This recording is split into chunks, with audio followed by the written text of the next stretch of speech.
Dr. Jose Chameleon. Oh, Dr. Jose Chameleon. Oh, okay. Kati waliwo bigambibwa mbu you have someone a South African nga mulina ne business mwembi. So buli lwogenda eri byobeeramu. Bodde no. No, it's like this. Nakola business in South Africa. Okay. Nga sinajja kulaba bakulu. Osoleriza. Bwenzija okulaba bakulu. Bwenzija nensinkana nekkulu. Already navaayo nga twalina obutakkaanya n'omuntu oyo gonna wangalanga naye. Oh yeah. Kati bwenzija nensinkana cool. Nambuuza olina omukyala ne mugamba ekiya n'ekiribo kinebo kiti. So space eyaliwo ey'okufixinga things, I didn't fix it.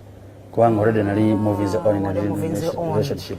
So but twasigala n'enkolagana twemanyi kuze wamu tweraba. Teri kintu kizibu nga kuva mu relationship gye wakuliramu okitegeera, but still you move on naddala nga osanze omuntu omutuufu. So kati nze I found the right person era all over bamumanyi, so I wish her the same. Okay. So kati ensonga ya business gyonyumya Abannayuganda lwakuba nti boogera bintu boogera kino boogera kiri. Nze nakola business ng'omuvubuka. Nandibadde sente nzikwata nenzikozesamu nenzirya. Kakati bagamba nti at first bagamba sina yena business sikola. Kati eyo gye bwe bamaliriza bagijja gye baali boogerako. Okitegedde? So kyobalaba nze nagamba I will prove them wrong paka nga banvuddeko. Omukolo bagamba tegujja kubeerawo ne gubeerawo. Abo bagamba mbu simanya relationship nabo be bamanyi. Ani yali matchmaker mu relationship yammwe? Ani yakulabira Dr. Kulu? Kubanga wali eri ono ali eno kwegamba nga tewaliwo kibagatta nnyo. Kizibu omuntu okulabira Kulu namulabako South Africa. Okuva namulaba kati olwamala ebyagwawo nga bwe mwabitegeera. Communicating amuko naye nemugamba nkomawo so Mungu nansobosa nenkomawo nengenda kuduwa netwogeramu awo. Alhamdulillah ntumaliriza nga tukoze ki? Nga mukwataganye. Engineer Agumizza alinayo ku baana? Yeah, nina abaana. Obeera taata ki naddala mu maaso g'abaana? Nsanyuka nnyo n'abaana bange, nseka nnyo n'abaana bange. Otyo? Yono taata aboggola, taata akuba, taata... Where necessary, I do bit. Where necessary, mpoggola. But nsinga kwogera. Ndi musajja mwogezi nnyo. Njagala nnyo okwogera, nsobola okwogerera paka n'otegeera. Kirooto ki ky'olina mu bulamu? Kirooto ky'olina mu bulamu?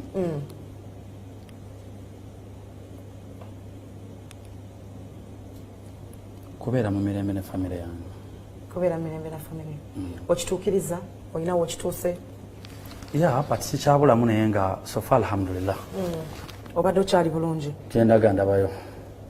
At least I'm 60%, 70%.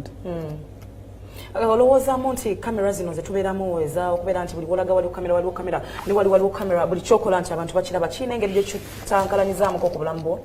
Nkyankalanyiza. Otyo? Nti nakolanga emirimu egya lejjaleja nga bonaagamba nti nkola kino nekino nekiri bangi babikola. Naye kati engeri gye kiri nti nze bampeitinga ekifaananyi ekirala abantu abo ne bakiteeka mu nnyo amaanyi ne bakiteeka mu nnyo embeera embi. So kyampaliriza okulaba nga bwe naakola kino njagala inginiya gwakola kino inginiya gwakola kino. So I used to nabeeranga n'obulamu bwange obulungi, nabeeranga n'obulamu obukakamu, nabeeranga n'obulamu nga kyenjagala kyenkola. Naye kati mbulina okwegendereza byenjogera really. Nina okwegendereza byenkola, nina okukola ki kwegamba abantu bakisusa so nga ate buli muntu yandibadde ekyo kyennyini kyali. Okay. So olinayo plan evaako mu kamera? Olinayo kyoteeseteese ng'ogamba nti bannaye njagala kukola bwe nti ne bwe nti nve mu kamera zino? Okuva mu kamera kwe kutya. Kubanga mbadde maze ebbanga nga siri mu kamera. Yes. Ng'era interview gy'owakubira n'omugamba siriiwo. Omuntu n'akuba n'omugamba siriiwo. Naye nga kati obuzibu bwe bwava since I joined TikTok, buli kyoteekayo abamu bafollowinga WhatsApp yo bakijja WhatsApp kibiza jja oli akijjayo okiraba n'akikozesa n'akola ki edit bali ne bala ne ba editing messages nti gundi ne gundi. So ebyo negendereza nnyo buli kyenkola. Okay, wowe nyini wontwalidde ne ku TikTok kubanga twalabye akavidiyo ng'okaaba. Akavidiyo ako nga nkaaba nali nkaaba kituufu. naye natuula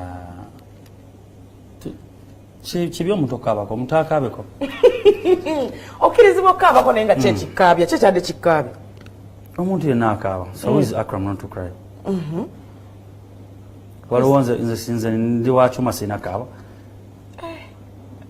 okaaba mangu bwotyo are you so emotional nnyo nga bw'okiwulira ffe zisinga tuzitambuliza mu Qur'ani kyova olaba kituwangaazizza kuula oyo annamuza Qur'ani okitegedde nti yesu ozze omugambye bino ne bino ne biri naye bwakitunulamu kikigwa kitya ekyo n'akirekawo mu bbanga ekyokuba nti mubutambuliza mu Qur'ani ebakkiriza n'abakyala bana Dr. Kulu abakkiriza nkugambye anti lwakuba nti olaba abaseeka abasinga abasiraamu abasinga bali eyo olw'okuba baagala okwenda nga batuukiriza ekyo sunna nnyingi nnyo ezoogerwako mu Qur'ani naye bo batunulira ekyo ky'abakyala bana abakyala bana obasobola otyo kitegeera abakyala n'okufuna omukyala owokubiri nomakinga sure olina ebintu byolina okuba nga ogobeera okola nti omukyala ono asooka alina okuba nga ategeddeko you have to satisfy her sexually kisookera ddala otyo ogenda balabirira bombi